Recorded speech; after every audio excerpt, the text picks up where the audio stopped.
have Adam from Chasing Victory. We're really excited for this conversation, Adam.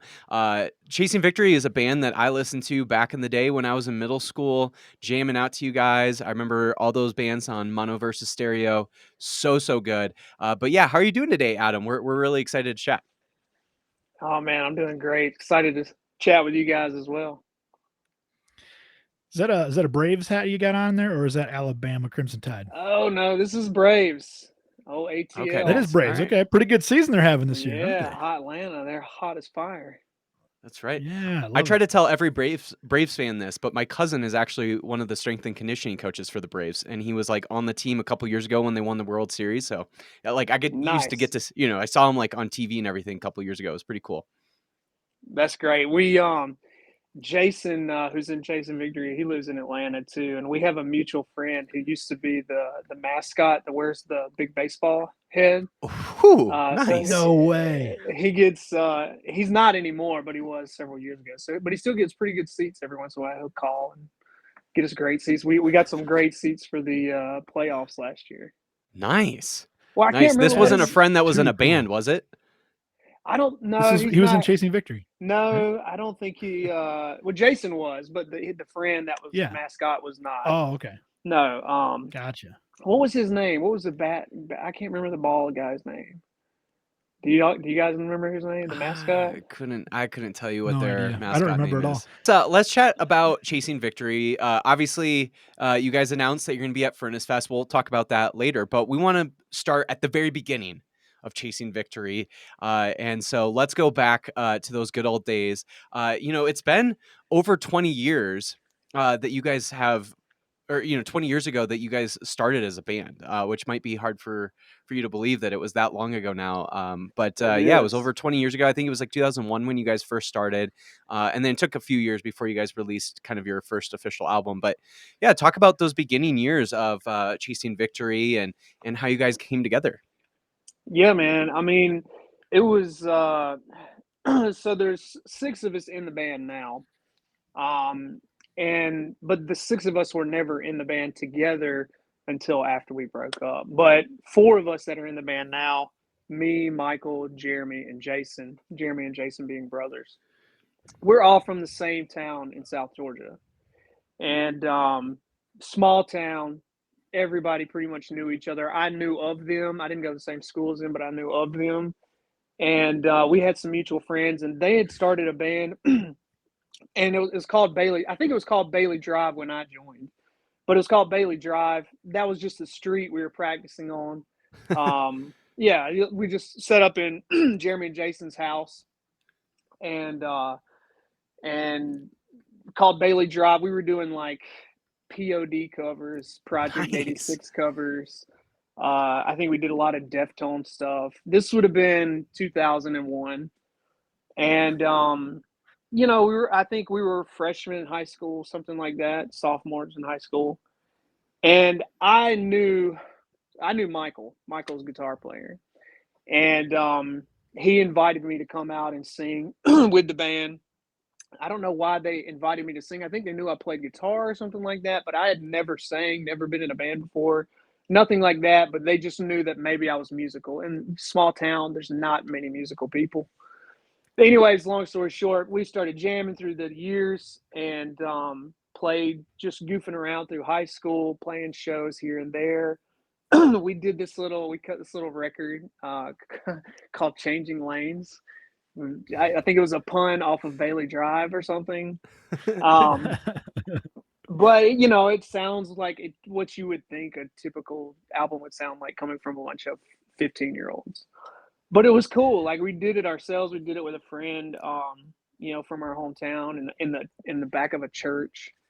And so yeah, we just kind of became like a youth group band for a little while. We played a lot of church shows, like youth group stuff, and mostly covers when we were writing a little bit here and there. And we started doing these little mini tours around my senior year of high school. And those little mini tours were like, spring break. Instead of going out to the beach with friends or whatever, we would go on a 5-day tour. And we were just trying to test the waters to see if anybody was really interested in what we were doing and the music we were putting out. We had a small following, and in like Columbus, Georgia, and Tallahassee, Florida, and some of those places. And I say small, I'm talking like we could play a show and 25 people would show up. So, Hey, that's pretty good, man. yeah, I mean, we were having fun with it at 17, 18 years old. And at any point, if I'm like rambling on too much, No, this is getting too great. much into the Yeah, this is good stuff. getting too much into the weeds, I don't know, how long to go. Just let me know. But No, I mean all yeah, the stuff that we wouldn't be able to find on Wikipedia is great. So okay. I have no maybe idea. somebody what's will on listen to Wikipedia, this so. episode and be like, "Oh wait, no, that needs to go on Wikipedia now." That would be great. Oh God, I hope not. My memory is a little fuzzy, so I hope no one quotes me on too Well, much. feel free to embellish, is what we're saying. Okay. So it wasn't 25 people, it was like 100 people that were showing up to your shows, right? When you were like 17? Yeah, I mean, there's pictures and videos, so I can't lie about it. I mean, In fact, Ludacris showed up one time. but I mean, we were kind of just like dipping our toe into the scene, and I'm sure you guys have had plenty of bands on. I don't know you guys' background very much, but you might know what the scene was like during that time. It was pretty cool. It was like kind of this, you would show up at a church in Dunwoody and Norma Jean and Himza would be playing or something like that, and it was like, it was just kind of a weird time. I don't know if that's still going on, but I don't think it was going on before. We had kind of gotten into the scene, so it was kind of a new thing. We were trying to join that where we were towing the line and playing like, youth groups and stuff like that, but we also wanted to play those shows. And I remember maybe my sophomore, junior year of high school going to see Deftones in concert in I think Gainesville, Florida. And I just remember it being like an overwhelming experience for me. And I was like, I want to freaking do that Mm. I want to do that. I don't know what capacity, but I want to feel that big on stage. And it was just like kind of a turning point for me. And that's when we started kind of taking things seriously, I think, and like writing more and stuff like that. So, just kind of long story short, my senior year of high school, we become friends with some like managers in the business and some other bands. I don't know if you guys are familiar with a band called Forever Changed. You Oh remember that yeah. band at Yeah, all? for sure. Yeah, Big fans. they were on Floodgate Records, right? Yeah. I'm pretty sure that's Floodgate. Yeah.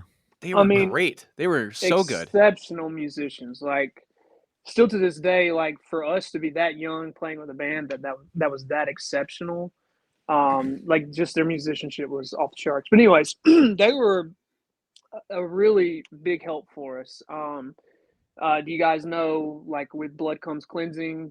Yeah, we just Yeah, we're gonna talking to them we're next gonna Friday. be talking to them here soon. Okay. Yeah. Well, so they've been through a couple of members and singers and stuff. Dean Atkinson is from our town also. So the singer Nice. from one of their albums. He was in bands at the time, and they were kind of helping us along because we were all very young in the band, and they were older than us, so they were kind of like mentors for us. So our manager was like, "Hey guys, let's put out a press packet. You're seniors in high school. All of us were seniors except for one was a junior." And he's like, "Let's put out this press packet, send it out to a bunch of record labels, see if anyone's interested in what you guys are doing." And we got a little bit of feedback here and there.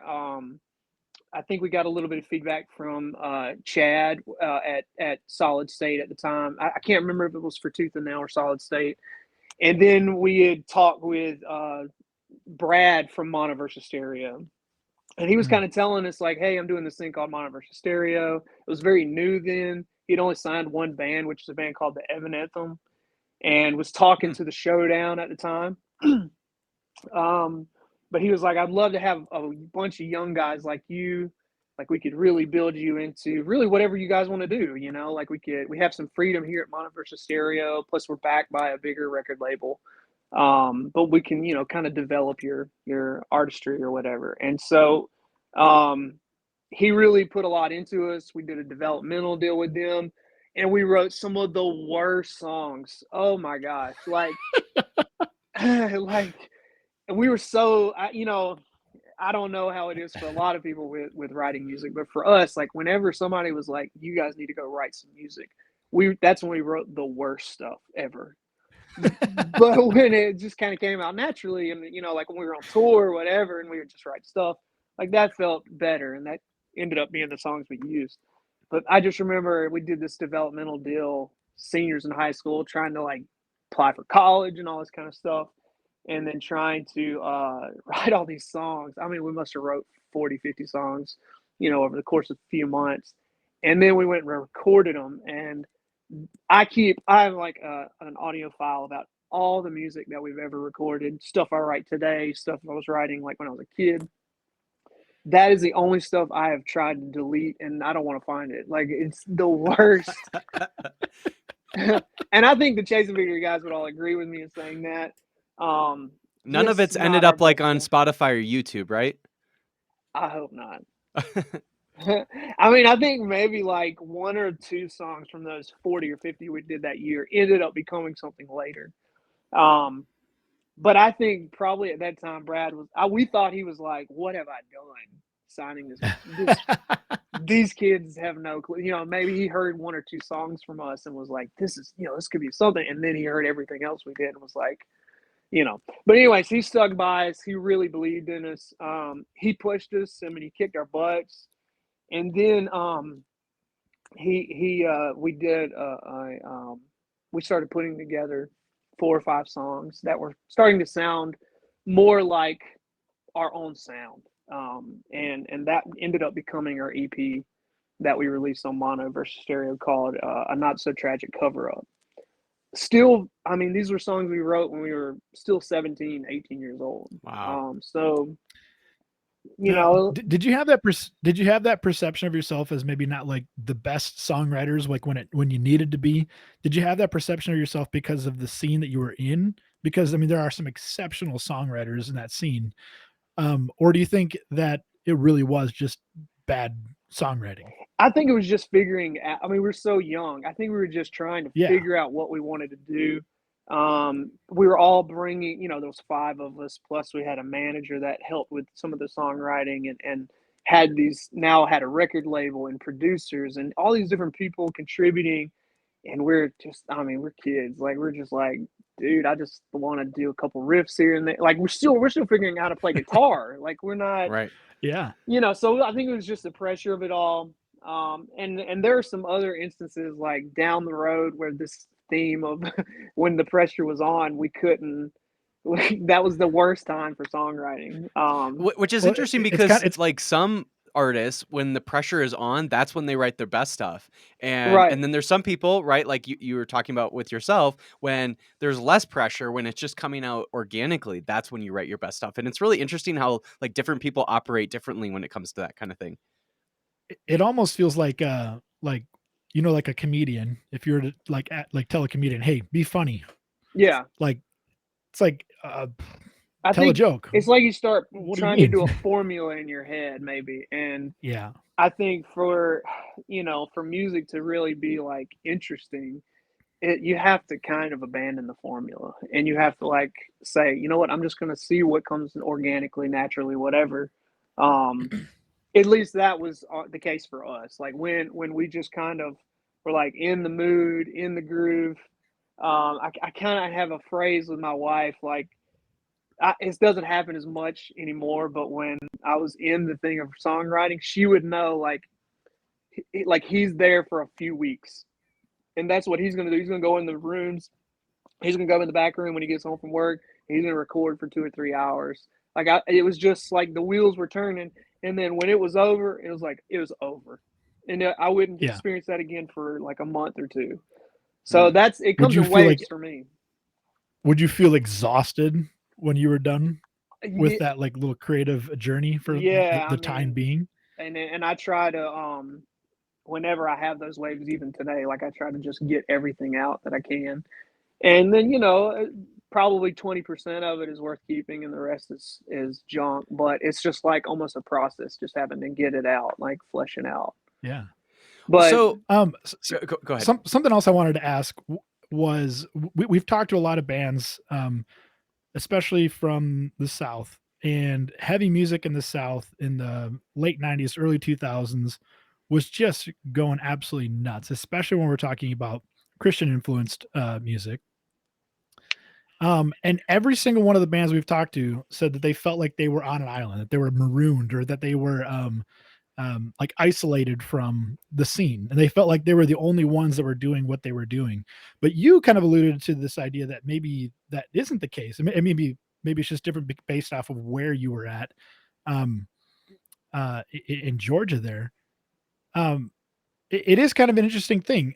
So would you say that you felt isolated, or would you say that you felt like there was like this nice burgeoning scene, or maybe you were just a little bit further along the timeline where that scene was becoming a little more interconnected? I mean, honestly, I think it's kind of complex. Like, I think that one, we were babies. Like, we were young kids. I mean, compared to the other bands we were playing, not saying that they were old guys or nothing, but most of them had like were either in college, out of college, or even like Right. in their late 20s, early 30s. And we were like Jason was touring with us. He dropped out of high school to come tour with us, and so, we were still young, and so we just felt like babies in a scene that was already kind of in the middle of turning into something cool. And we just were happy to be a part of it, happy to get to play these cool shows where we got to, we all came from like a youth group scene. And, but we wanted to play the venues and the bars and the other places that were allowing these type of shows to go on. So we were happy to see like it kind of presenting itself as where we could toe that line and do it because we were kids at the same time. So there were some bars and venues that weren't letting us in, period. And then there were churches that kicked us out because we did a Bon Jovi cover or something crazy, it's just so we got to toe the line. You But got to know you can't do the Bon Jovi cover, but you can do that one Lifehouse song. yeah, we should have picked a better band. We did this like punk hardcore version of Bad Medicine, and it was just a goof. We were Yeah. goofing on tour and wanted to do something different, but we literally got kicked out of a church. You should have just done U2 instead. Yeah, yeah, A punk version of Yeah, there you go. Where the Streets Have No Name or something. You've been or okay. Creed or something. Creed was There you go. Or Yes, Creed, exactly. yeah. Exactly. Adam, at what point in these early years did you get a sense like, oh, vocally, I'm pretty good at this? Because there are a lot of heavy bands, even in the Christian music scene that you all are in, where it's like there's one guy doing like the screaming, there's one guy doing the clean vocals, but rarely is one person doing both. And not only that, but like your screams in particular, like you have some of the low stuff that you're doing, you get like some of the higher screams. You're kind of doing it all over with the screaming, and then obviously you're also singing as well. Like, at what point in the 19 or 18-year-old Adam did you realize like, oh, like I'm pretty good at this, and like a lot of other people that we're playing with are not nearly as good as me? Because like there probably are a lot of bands that you're playing with that you're like, I'm better than you. man. Yeah. I mean, I thank you very much for that compliment, but I promise you that has never even crossed my mind. I mean, I'm probably my worst critic, honestly. I think that I was willing to just try different things. I never felt like I never really felt like I nailed down exactly what I wanted to do, but but I did want to try different things, and the guys were always encouraging me to. Like we started out being a pretty heavy band, and I did a lot of screaming. And as I was kind of learning how to sing a little bit, I wanted to do more of that because it was. I mean, it's cool to when you're in the middle of a show and you're out in California and you're from Georgia and you throw the mic out into the crowd and people are screaming something back at you that you wrote, that's a cool feeling. But when the guitars go down, music goes down, and you hear somebody singing a melody that you wrote, um, that's that's a cool feeling. Like it's special to me. It's very special because I never fancied myself a good singer or a good melody writer or anything like that. Just kind of drawing influences from other stuff I was listening to at the time and stuff I grew up listening to and trying to create some kind of um, something that was my own out Mm-hmm. of all of that. And Did But you feel like you finally got to that, or like to at least to a certain degree, did you feel like you got to when you saw Deftones that first time and you were like, wait, that's what I want to do? Like when you had those moments where people were actually singing some of your songs, you're like, wait, this is sort of like what that is. yeah, I mean, definitely had those moments. I told you we started out covering Project 86, and then got to do a huge tour opening up. And that was pretty surreal for us because it was like, I mean, I literally think we did a Project 86 song at a Battle of the Bands when we were in high school. Like we wanted to win a contest, uh, emulating them, singing them. Do you remember And which so song then to that just, was that you tried? I don't remember the name of it, but I remember it being from a movie soundtrack. I think it Oh. was the Witch movie. Okay. Uh, What was the witch movie that was supposed to be like a real? It was supposed to be a real movie. A The Blair Blair Witch Witch. Project. Yep. It was from the sequel to that movie. All So right. I don't remember what song that was, but we were all like dope on that song when we were growing up, and Is it, Nice. and is it, it, is it called PS? I think that's Anyway. cool. I mean, dude, that was such a surreal moment. Um, like when I met Andrew, the singer, for the first time, trying not to be a nerd, like, you know, I had been covering his songs just like 2 or 3 years prior to that, and then I'm meeting this dude and gonna be opening for him, and yeah, it's just mind blowing.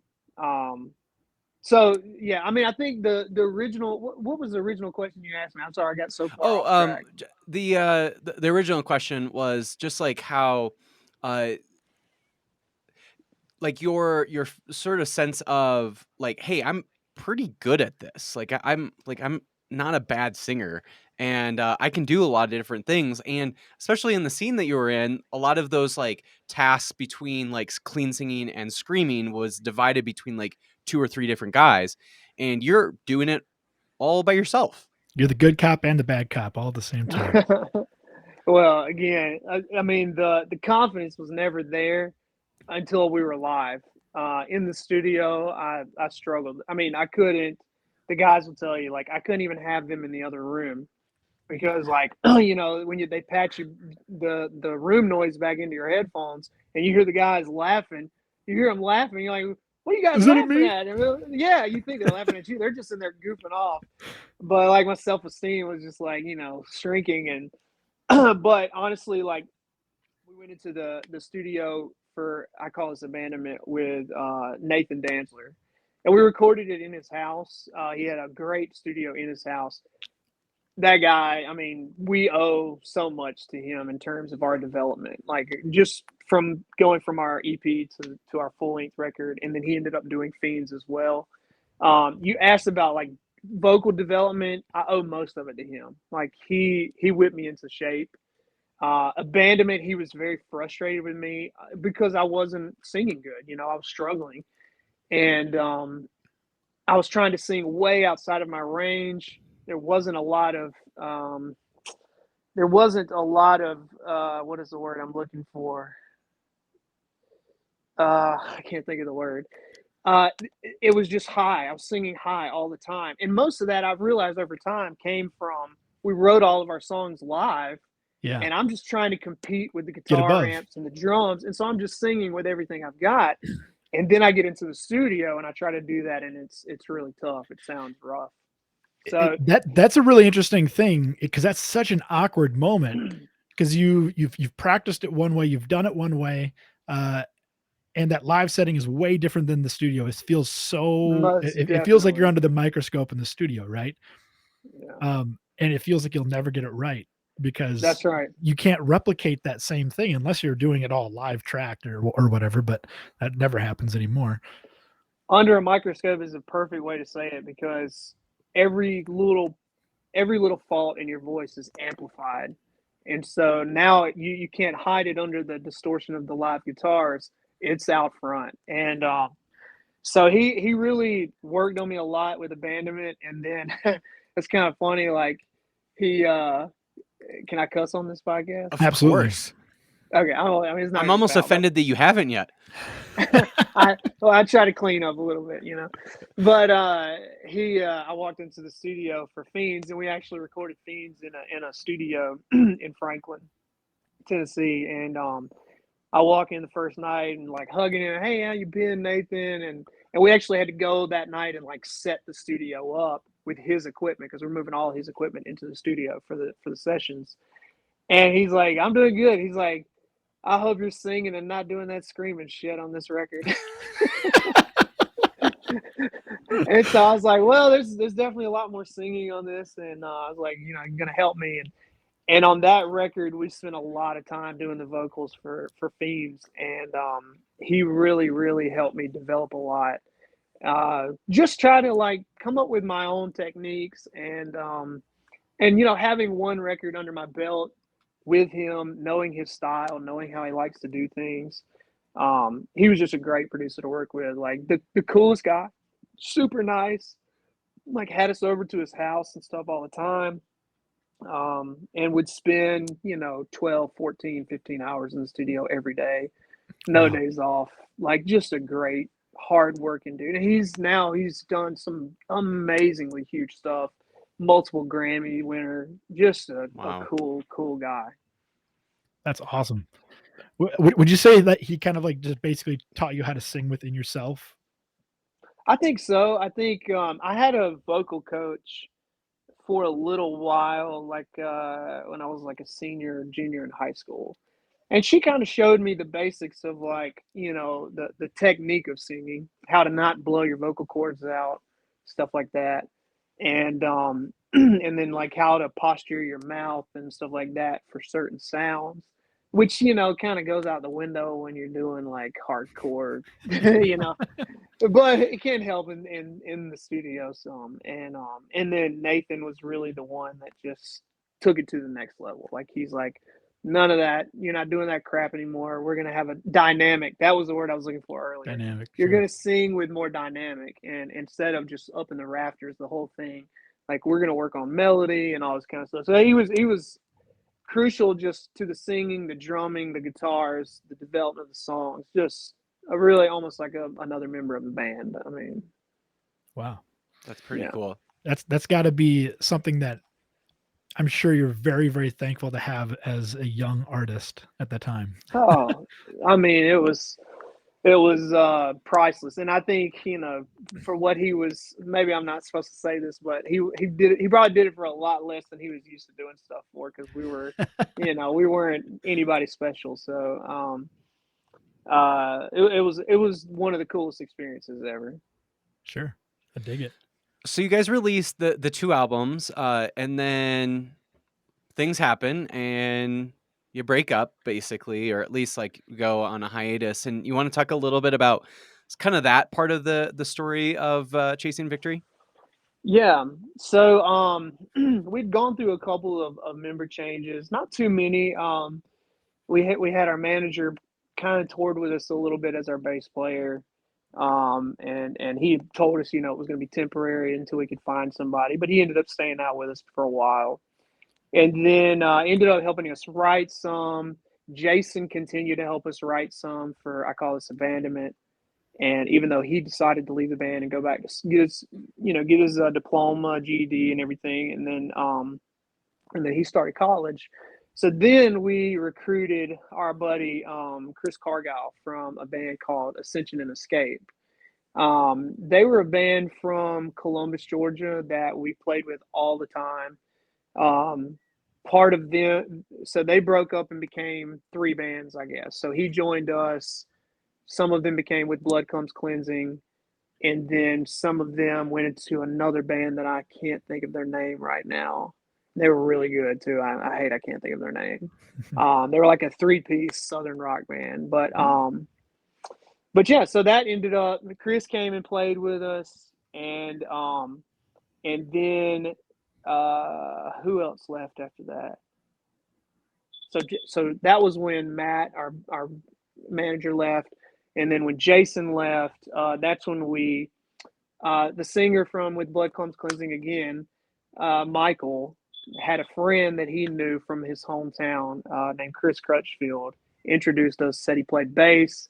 The dude shows up to our practice, plugs his bass in, and we're back in the back room just talking, and we hear him playing bass with the drummer from Forever Changed. I have no idea why all these people were in the same place at the same time. I can't remember, but that's what my memory.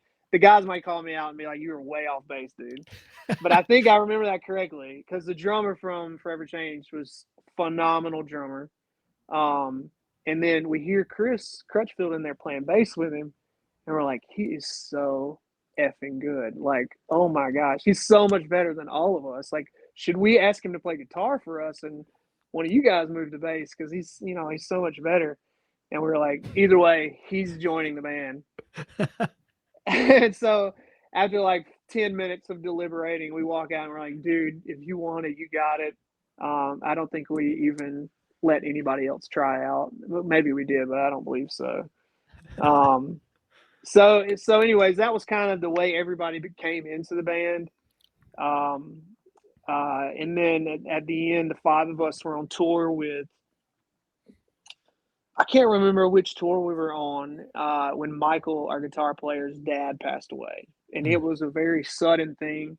He wasn't sick or anything. He went in for like a routine surgery and just had a freak incident. And he passed away suddenly. Michael immediately flew home. We were at Ichthus Festival when that happened. And so we ended up playing Ichthus the next day as a 4-piece. Just me, Chris, Crutch, and Jeremy. And then we made our way back home and took some time off after that. And then I think around the same time, Jeremy's dad came down with cancer.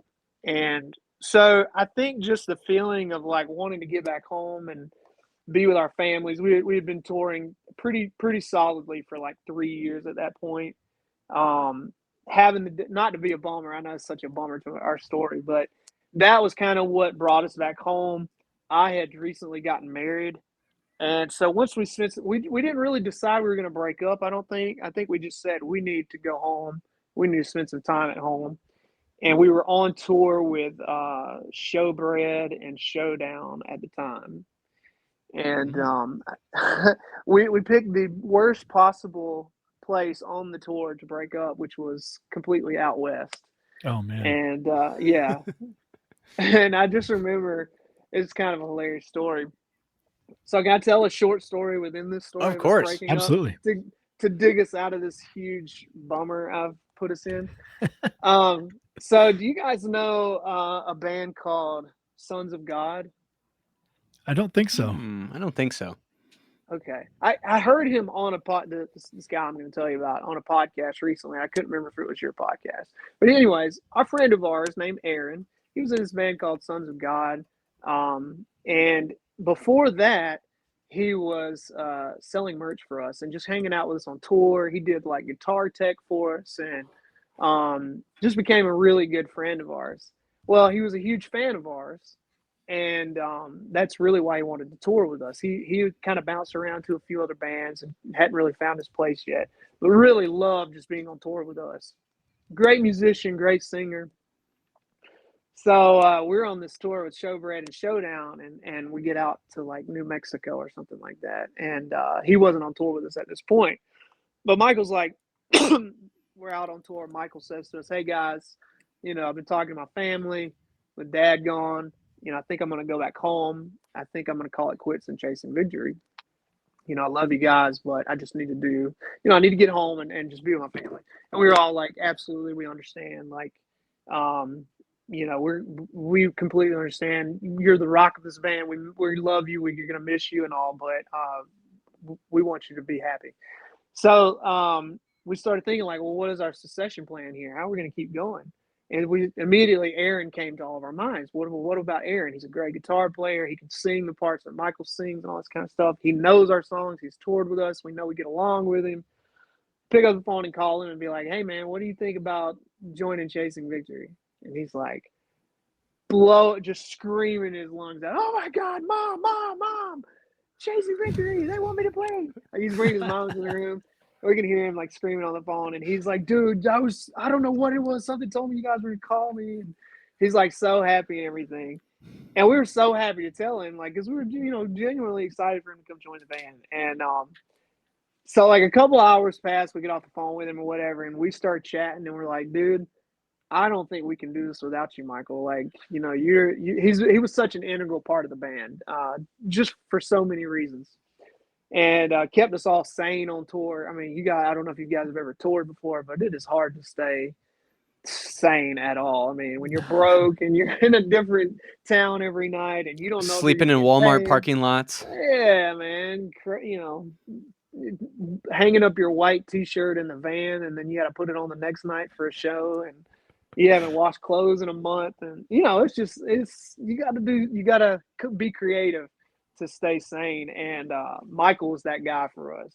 So, anyways, we're chatting, man. Like, I just don't know if we can continue to do this, and we all just decided like we can't do this. Like, if Michael's out, Jeremy's dad, is going through this now. Like, we think it's best we just kind of go home for now.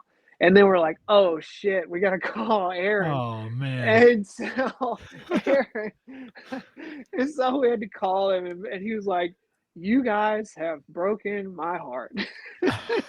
Oh no. I mean, it was all love. He completely understood, but it was just like, I don't know. It was like a Seinfeld moment, almost like. But I heard him tell the same story, so I had to tell our version of the story.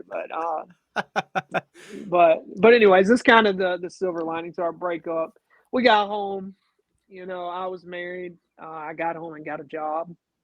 we kind of took that summer off. And Michael ended up going and working with his dad's company that he had, trying to help, keep it going. And rest of the guys spread out, got jobs, girlfriends, enrolled in college classes, and then it was pretty impossible to get back together at that point. And so we stayed in touch. I know it's been over 20 years since we started, but we have honestly stayed in touch. Like, we're the best of friends. Chasing Victory was just a huge party for us. Like, and I don't mean like in the debaucherous sense. I just mean like we were all bros hanging out, doing exactly what we loved every day. Even the roughing it part, like we loved camping and going and hiking up these crazy mountains and stuff like on our days off. And so we still try to do that kind of stuff today. Like, we about once a year or so, we try to get together. We'll rent a house like in the mountains or down at the beach or at a lake somewhere, bring all of our families with us, and just all 6 of us and our families like stay in a place somewhere and just goof off for 3 or 4 days. Like, we See, try to do it every year.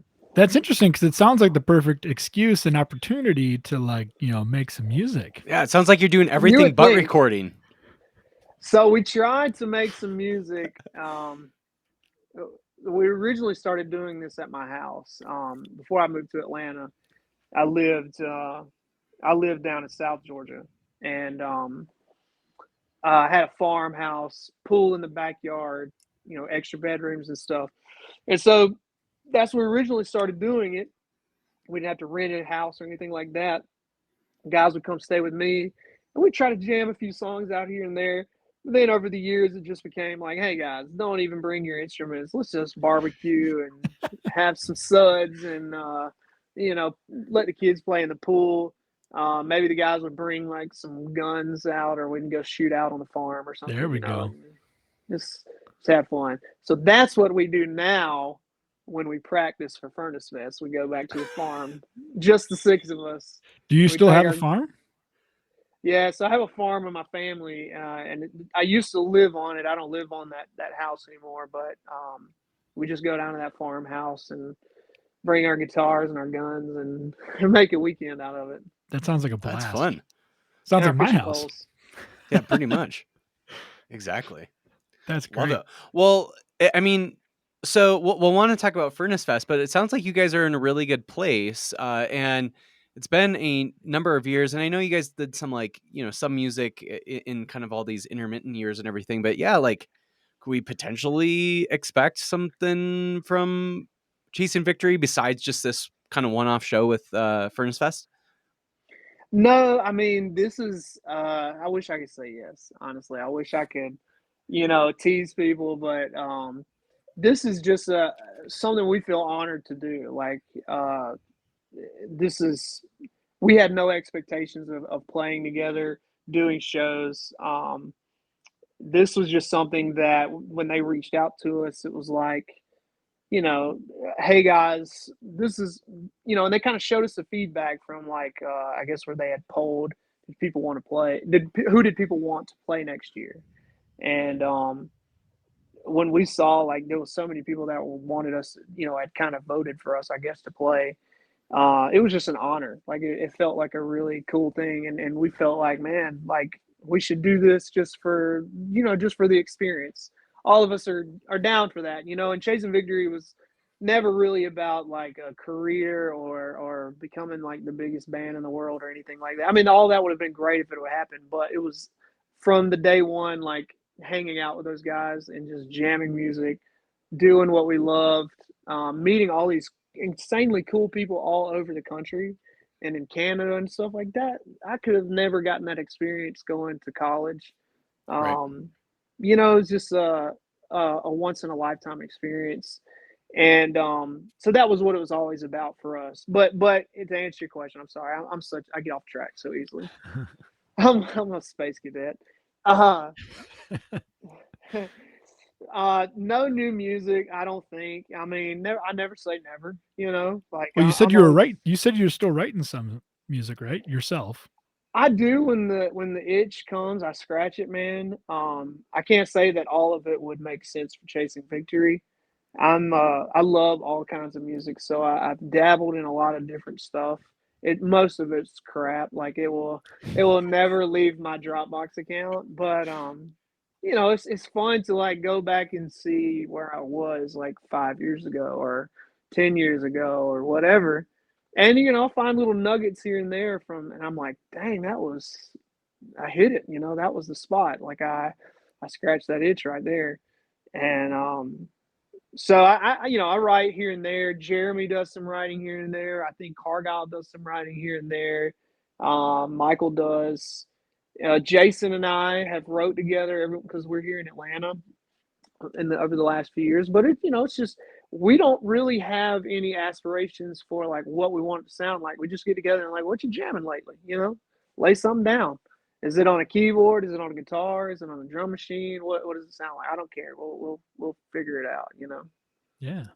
Well, that's how it always starts. I mean, that's how it basically probably started back when you were like 16 years old. So who knows? Yeah, definitely. But I'll never say never, guys. Like we have nothing in the works, no tours, no music. The coolest thing we've got going on. Well, I'll wait till the end to reveal that. All right, perfect. Sure. I'll save that for the end. I don't have Okay. much else. I don't have many other bullets here. Well, something I was interested in is how you guys put yourselves out there. It was a little bit different than a lot of the other bands, kind of in the same vein as you guys. I mean, obviously, you guys have some Christian influences and stuff like that. But at least in my perspective, from my view, I never viewed you guys as quote unquote like a Christian band or even Christian adjacent necessarily until I heard the Jesus Freak song, the cover. And I actually only recently discovered that. So to me, I'm just curious if there was like a conscious attempt to maybe not necessarily lump yourselves in with that crowd necessarily. Yeah, I mean, that's a great question. And honestly, we never figured it out either. Like I told you, we were so young doing it. Like, I think at one point we kind of were laughing about this situation where we had a record label that was owned by a large Christian label, and then we had a booking agent that was mostly booking metal bands, and then we wanted to write like rock music. So we kind of had like three different people pulling in three different directions. Hmm. And that's why I said we kind of towed that line for a little while. We came out of youth groups, we played youth groups, we played churches and stuff. But at a certain point, we outgrew that, obviously, and we wanted to just write music. Like, and in terms of like one thing I've learned about like writing lyrics is it doesn't matter what you meant when you wrote it. People are going to interpret it any way they want. And that's okay. Like you know, I'm fine with that. Um but most of my songs were just kind of like just writing down whatever I was thinking at the time. Yeah. Um you know, and I was in youth groups. We were all Christian guys, and so that became a topic that I talked about, just stuff that I was thinking about or maybe had questions about or were like figuring out. um you know, it kind of bled through in my lyrics. But then, you know, as I got started dating and getting you know, having girlfriends, like that became a big topic of what I was singing about. um and then just getting out on tour and meeting. I mean, I think I wrote songs about like homeless people that we encountered on tour. So it was just like, you know, it's almost like whatever I was going through at the time, I just kind of had this stream of consciousness thing that I just threw it out on some paper and it became a song. It never really had this super deep meaning. I don't think I was ever trying to say anything like very definitively. I hope I wasn't, because I didn't know what the hell I was talking about. so so like I look back at my lyrics and stuff now, and some of it's kind of cringy, but at the same time I understand, like I was just a kid, you know. I was just writing down shit that I saw around me, you know. I like that. I feel like that's such a more organic answer, and probably the actual way it was. Because if you talk a lot to a lot of bands, especially from that same scene, they'll say like, "Yeah, I really wanted to like push it. I wanted to like really send a message, or I really wanted to um, explore a topic that would make someone think or like change someone's life." And it's like, that's not always so necessary. Yeah, sure. Like some of your music, I'm sure has definitely changed people's lives, but it's maybe not something that's gonna like. It doesn't have to be that all the time, right? Yeah. And look, there's people out there that are way smarter than I am. And like it, and so I'm down for whatever like people are into writing. I just never Are you sure you're a lead singer? yeah, why? Because the lead singer is always like, "Yeah, I'm pretty much the smartest man in the room." They might not Dude, outright come out and say that, but It's like the bro, lead singer with the bass guitarist syndrome. yeah, right, exactly. I brother, love I it. promise you, I'm a few fries short of a Happy Meal. So I'm just happy to be able to trot down to the mailbox and get the mail every day, dude. I love a good southern little like expression like that. Two fries short of a happy meal. I love that so much. I think I told this lady got assaulted outside of my house today, and she beat as a neighbor of mine, and Whoa. she beat the guy off of her, and it got captured on a ring camera and all this kind of stuff, and it was kind of comical when I was talking to her husband about it, and it just came out. I said, "Dude, your wife's tougher than woodpecker lips," and I don't know where that came from. I know I heard it like years ago, but I was like, "Dang, that was pretty quick." Are you actually like 70 years old? I know, right? I love that, dude. That's great. An old soul. Adam, let's talk about Furnace Fest. Obviously, we were just talking a little bit about how you guys were asked to play, and there was a lot of interest from Furnace Fest fans for you guys to play. But yeah, in terms of the actual like experience of what you guys are going to have at Furnace Fest, like what can fans expect? Like, are there certain songs that we can maybe expect? Is there anything kind of surprising? Anything that you want to at least like kind of give a little taste of for fans? But yeah, what can fans expect at Furnace Fest this year from Chasing Victory? Well, dude, we're gonna bring the fun. We're gonna have a great time. We're gonna be well practiced. Love You it. know, having not played in a long time, our old A&R rep at Monteversa Stairs was like, dude, y'all better not show up and sound like crap. He's like, because everybody's gonna remember that if you do. So we took his advice, and have really been practicing hard. But no, man, we're gonna have a great time. We're gonna hang out. We're gonna be there for most of the days. You know, we're gonna be seeing bands we haven't seen in a long time. Be seeing bands I've never seen before, like Turnstile. What a great band to get to shared the stage with over that festival. Like, I mean, just that's so cool for me. Like, I just feel honored to be there. But we're gonna hang out, dude. In terms of what music we're playing, we're gonna do a little bit off of both of our full length records. We are not doing Jesus Freak, so that's All right. Well, I'm selling my tickets. Guess I'm not going. that's Done. our free bird. Yeah.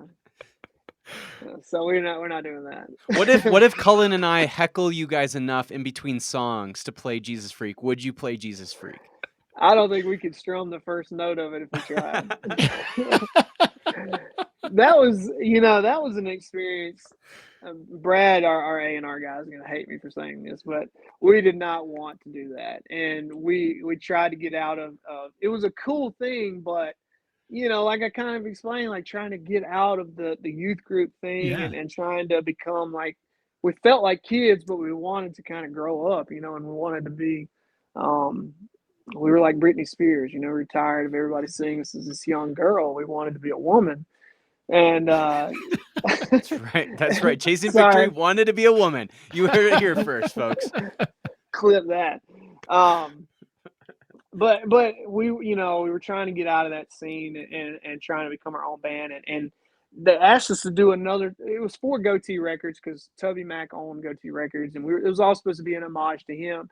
And we loved him, and we wanted to do it, but we just didn't really know like how we were gonna play a DC Talk song. And then and everybody on the record labels are doing all these songs for Toby Mac, and then whatever song they gave us, we're like, we cannot do this song. Like, this is gonna sound terrible. And so we got out of it, and we were like, okay, cool. We don't have to do this and sound terrible forever. And then they came back to us and they were like, guys, we want you to do Jesus Freak. And we were like, we can't not do the biggest song that DC Talk ever did for this homage record. So we were like, all right, but if we do it, we're gonna do it our way. And they're like, that's what we want. Do it exactly the way you would do it.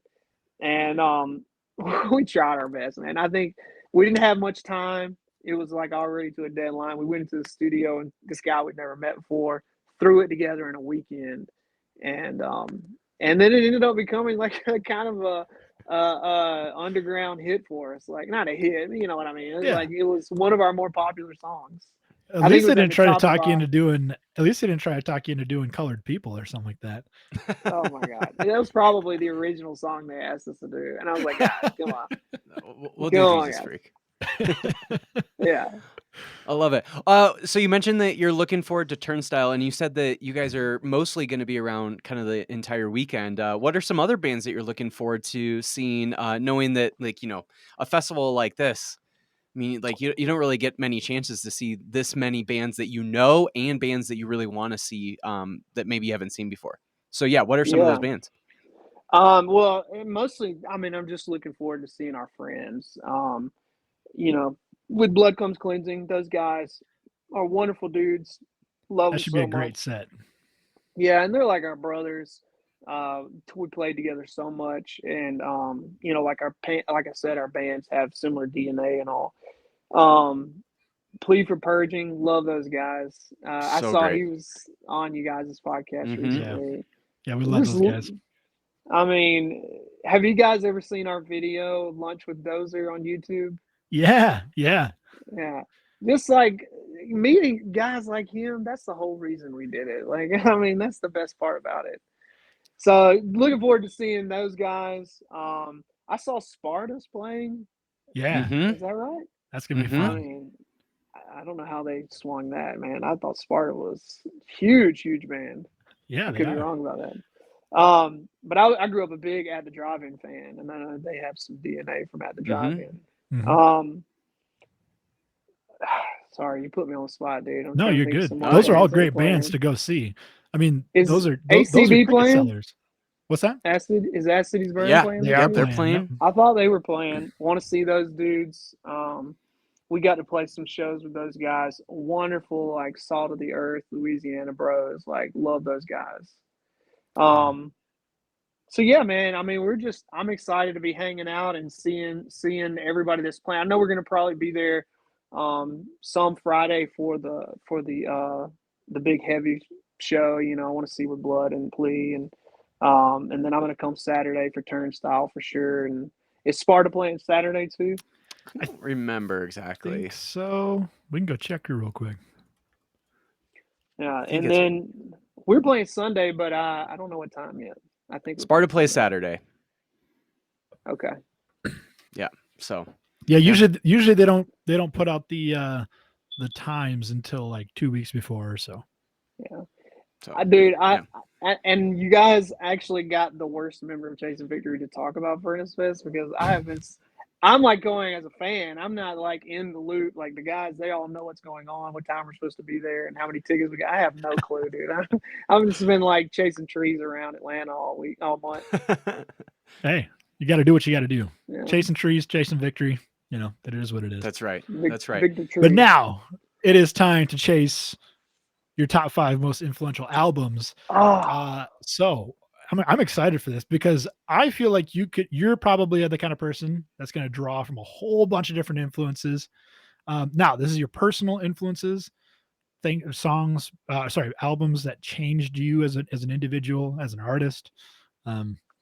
So man, where do you want to go with this? I think we have to.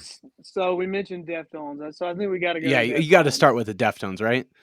Yeah, I mean they've probably been one of my longest like running bands that I've continually listened through throughout the years. White Pony, I mean that was just such an incredible record. That was a record I got to see them play. I think Back to School, that song had just dropped. Nice. So definitely White Pony.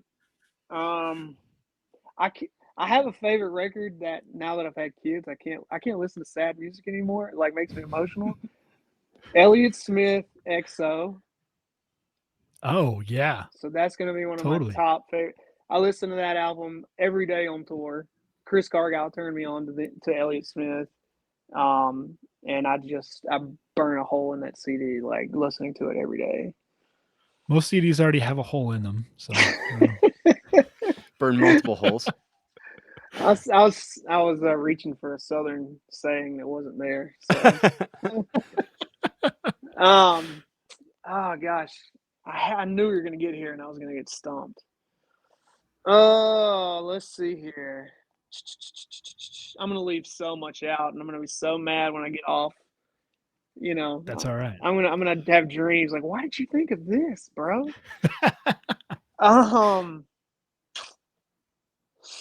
Nikes. Battle of Los Angeles. Rage Against the Machine. Rage, yeah, okay. for sure. Yeah, right. yeah. We got to go with a little Rage.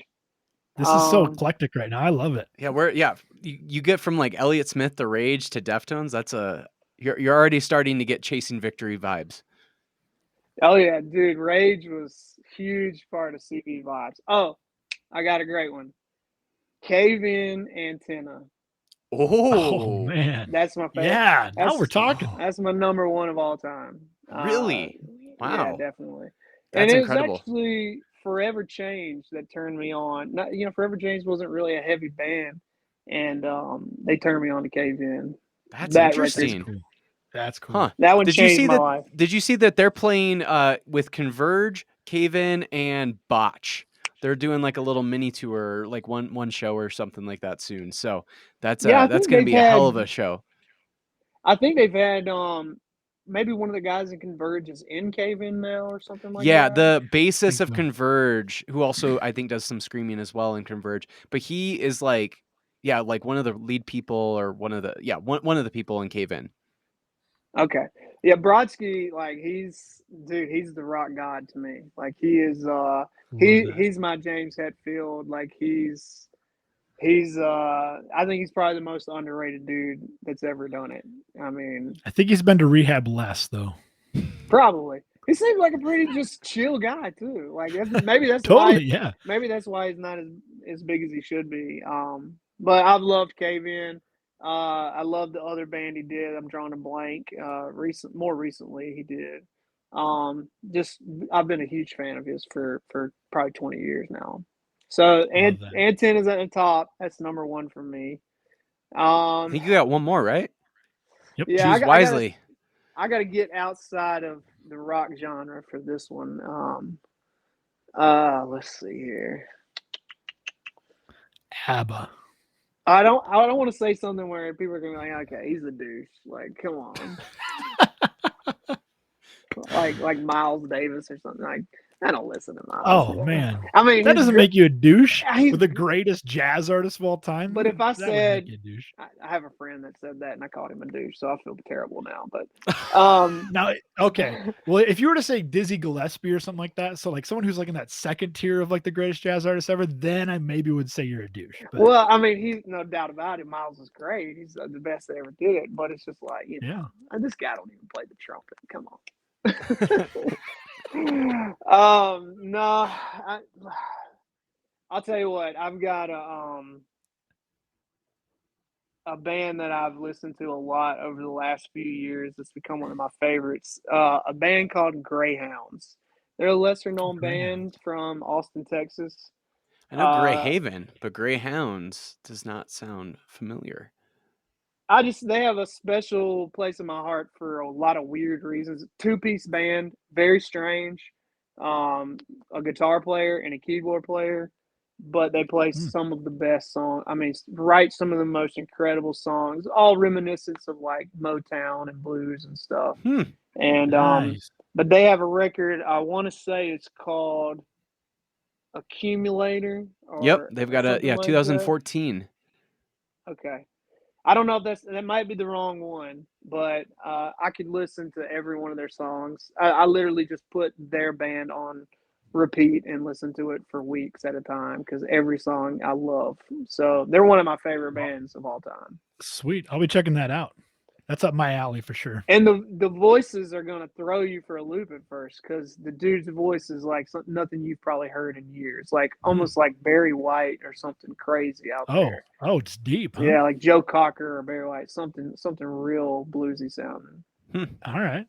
Love Sweet, man. I'm in. Sweet. Well, we can definitely hear all of those influences in Chasing Victory, especially Greyhounds. I hit 5, dude. I did it.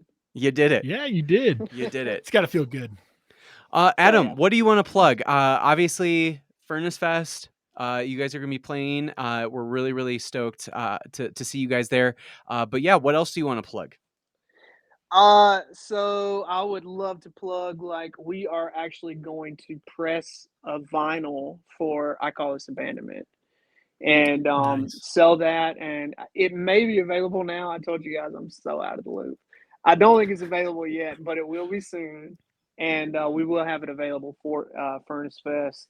We've also got some merch out there and stuff, just kind of help us get the van cranked back up and get it puttering back over to Birmingham and, cover the bills and stuff. But it's all just, merch, Abandonment vinyl. I guess our music's still on iTunes and Amazon. That's really it. Can I just say real quick, the Abandonment album cover is like, when I think of 2000s like metal genre, anything in the metal genre, I think of that album cover. That's a dope album cover, man. Like, it's great. It's the coolest in the entirety of the scene. It was I've honestly wanted to get that like tattooed somewhere, just because I don't want to get the whole snakes coming out of my chest thing, but you just should get you should just get snakes. Yeah, no, just right there. That would be great. I thought about just make yourself the album cover. Yeah. When I was much younger, I thought about doing that, but not these days. I can't sit through a tattoo that long. But no, honestly, like it made picking album covers for Fiends very hard because Abandonment set the bar really high. Yeah, you totally set the bar. That's pretty cool. Is this the first vinyl that you guys are doing? We did a vinyl for Fiends.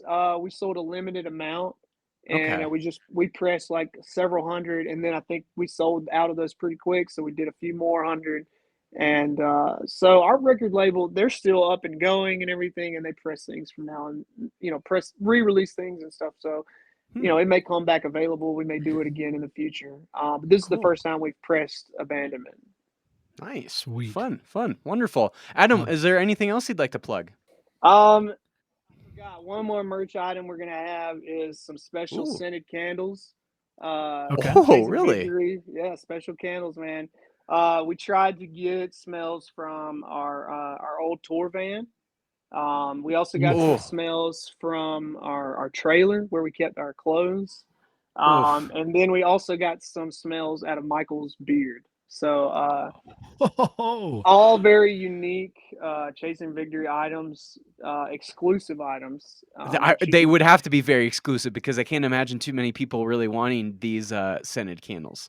You'd be surprised what the market is like for these scented candles, man. They're popping off big time. So Damn. they're definitely the next Dogecoin or whatever, you know. So invest now before this thing goes to the moon.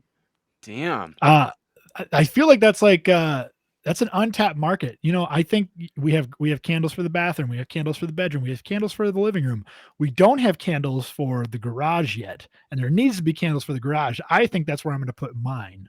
I'm gonna get some Chasing Victory. Is it called Chasing Victory? Is that it?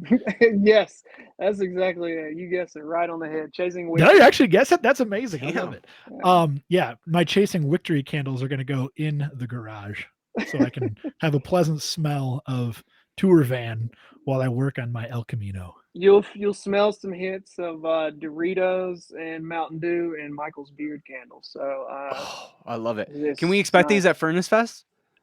No, these are only on our Craigslist page. Oh, you have Okay. your own You have Craigslist great. place. Oh my That's We pretty goodness. do. impressive. Yeah, we do. Jeez. Wow. Is that linked to your MySpace as well?